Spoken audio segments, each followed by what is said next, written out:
I even ended up being homeless at one point. I ate expired toast, Campbell's soup, and noodles as a meal for the whole day. Welcome to the Improvement Show, Mehdi. Would you like to introduce yourself? Tell us a little bit about your background, what you do for a living. So, Yeah, so my name is Mehdi Tate. I go by Mehdi Tate. I'm not related to Andrew Tate in any way, but people usually confuse that. And I actually own uh, an advertising agency in Sweden. I moved here from Miami.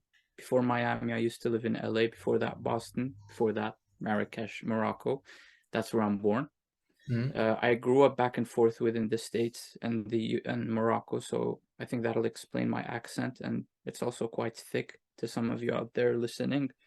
But that aside, I actually uh, I actually like to focus a lot on mental health, a lot on self-improvement, because I actually grew up. Okay, I moved to the US when I was 17. yep, I grew up spoon-fed, grew up in a pretty uh, well-established community, had a good family growing up, good money coming in. Then I moved to the US and I decided to go to school, and then the money stopped coming in. When the money stopped coming in, I had to fend for myself out there.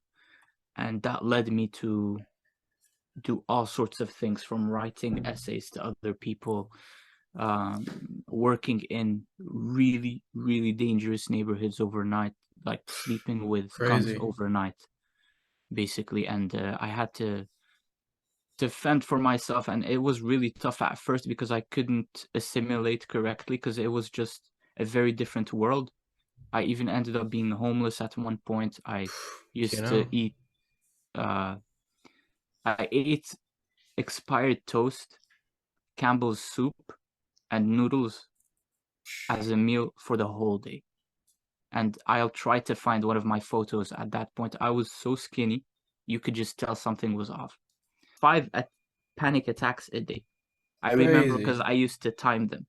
I knew the time it would come. When I woke up, the first 10 minutes I was calm, because usually when I look that up, it's your first 10 minutes, you usually don't have any shakes or anything. Your Mm. body's at like the state of calm.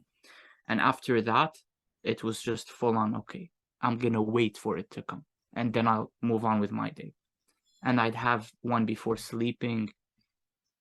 I hated to go to bed because my bed was actually where I spent the most of my day, because I didn't know what to do with my life at that point. And at that point, my bed was linked to anxiety. So I didn't find calm in sleeping in a bed. Mm. And I think that's probably why I ended up even homeless subconsciously, because I just couldn't, you know, I don't know. I don't know that that's for another time, but yeah, that's where I was in my life. Crazy. How did you get out of this rut? I had enough, man. Like at one point I was actually very scared to just I was scared to go out. I was scared to go out. And Well, I like was like, outside, yeah, just yeah, anywhere. anywhere. The grocery store was a big problem for me. I couldn't go to the grocery store. Crazy. I'm dead ass, bro. Like, it was so tough. I was You just know. like, I can't do this. It's too Mm. much people staring at me, too much this, too much choices. I don't know what to do. So what I did was I had enough. I had enough. And I sat down with my panic attacks, with the jitters, with everything. And I said to myself, there's two options here. I either walk out of this room a new man, or I stay in this room and I don't leave. So I stayed there. I turned off the light. It was dark. I turned off the light, took my phone, put it outside, and I sat there all night. I didn't sleep all night. All night. My eyes were just wide open, and I was just thinking and ruminating and thinking and visualizing who I want to be, and visualizing who I am going to be if I stick to this path. And I didn't like who I was going to be with the current Mm. situation that I was in.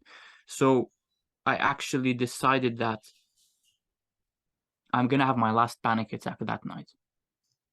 And I was like, literally, this was my sentence in my head. I was like, come on then. Whatever you have, give me everything you have. And if I'm alive by the end of it, you're never going to stop me. So I had a full blown panic attack at that moment. I literally was shaking, the sweats. I was like, I need to get out. I was scared. And I had this fist. I held my fist and I was like, okay, I'm just going to channel everything to this fist. I kept holding it. And then literally, there's a video of Will Smith out there about like when he went skydiving. Yep, I And haven't seen it. at the peak of fear, there's actually bliss. Exactly. So yeah, so I actually pushed it to that point where after that, I just felt this euphoric feeling and I felt like a release. And I was like, wow, I think things are going to start to change. Like I just had a belief. I formed a belief that night. And that belief, it slowly turned to me looking into self-improvement, researching, studying my pain. Oh, this is the name for this. Oh, these symptoms have this kind of name. Okay, and from there, I started journaling, started meditating. This was 2018. I started in 2018. I found out about Joe Dispenza, about Brendan Burchard, Tom Bilyeu, David Goggins at the time. He was just coming up. It was a lot of these speakers. And they basically shaped the man who I am today. As you said, you own an agency, as Yeah. you said earlier. What would you tell an aspiring teenager, someone of quite young, that wants to start their own agency? What would you tell them to do for like their first step towards building it and so on? Just start. Mm. Just start. Don't give yourself no before you do. If you think that you're not going to make it, or you think there are many obstacles along the way, yes, there are many obstacles along the way, but all it takes is one win. You can have 100 failures, but that one win is going to outweigh all of them. Definitely. That's one thing I'll tell you. The second thing I'll tell you is that just basically just start, because you learn and you get experience by experiencing. Basically, you get experience by experiencing, not by reading. And I think Gary Vee said something about this in one of his videos, where he says, if you watch a video of someone doing push-ups, it's not the same as you doing push-ups. So with this, just go ahead and start. It doesn't matter if you don't know anything, because as you go, you'll learn. You'll be like, okay, now I need to research this. Definitely, because saying that you need to learn more. A lot of people say they want to start YouTube, start a business. They say to me, well, I need to learn a little bit more before I start, but I believe that's just another form of procrastination. If you'd like to find more about Mehdi's experience and his own agency, you can find the full podcast on Spotify.